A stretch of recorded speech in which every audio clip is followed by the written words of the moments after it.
Thanks for joining us, Derek. Thank you so much for having me, Dr. Joe. You know, Derek, I told you, as I mentioned in the intro, that we deal with a lot of men who deal with a lot of hurts. And typically these hurts come from a very traumatic past in childhood. And so this topic is, I think we can never get tired of discussing this. We've discussed it in so many different ways. And we've talked about forgiveness in the past and everything. So I can't wait to talk to you about it, to get a different perspective, because I think men need to hear it. And the more I think they hear it, the more they'll start to believe it. And if they believe it, maybe they'll start walking in it. But got on every drug I could find. I was just trying to hide it, living behind the facade and trying to keep the facade up that everything is okay, everything's good. I was a guy looking for a party, looking for a place to happen.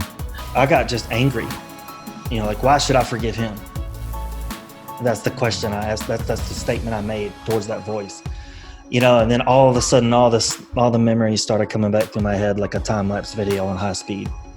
My heart started to elevate, my fist began to clench, and it was because of him that I didn't know where the next meal was coming from, not paying child support. It was because of him not being there, and us having to take cold showers and candlelight, and I was sexually abused by my stepdad because I felt like it was my dad's place to protect us, and he just wasn't there, didn't know what was going on. And so all that anger and resentment just building up, and like I said, my fists are clenched, and that voice came back to me as if I didn't just holler at it. It came back to me and said, but I'm the father to the fatherless. And I wanted to know what that was like so bad, for somebody to tell me that I had what it took, that I was enough.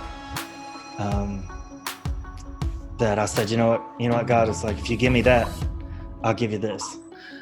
And that's one of the reasons why I was willing to give it up. And so I did for 2 hours there. I just broke in on the ground at that conference. I just cried my eyeballs out and forgive everybody. If they came to my heart and they came to my mind, I'd forgive that person vocally.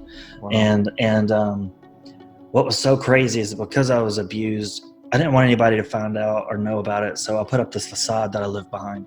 Wow. And as soon as I said those words, I'll forgive him. My dad, my abuser, my mom, I had some bitterness towards her too. And it was so real. When I got up, I just no longer felt the need to maintain that facade. Wow. And then I also no longer carried around this burden. Wow. I mean, this burden I've been carrying around so long, man. I didn't feel it anymore, and that was free. It was so freeing. Man, I bet that was incredible. Yeah. I kind of have a follow-up question to that. Somebody maybe listen to this and they'd be like, they got all these yeah buts, right? But yeah, but Derek, that's you. But Derek, you don't understand my situation, right? You don't know what they did to me or said to me. And absolutely. They're holding on. What would you say to them just to kind of maybe unclench that fist to release it? Any words of advice for them? Well, I would say, one, I love you, but you're playing a victim. Because you're making excuses, and you have to at some point take responsibility for your own life. Sometimes our parents are the best example of what not to be. And our parents did the best they could with what they had, based on what they were shown to be okay. If you can get that. So our parents did the best they could with what they had by what they were shown.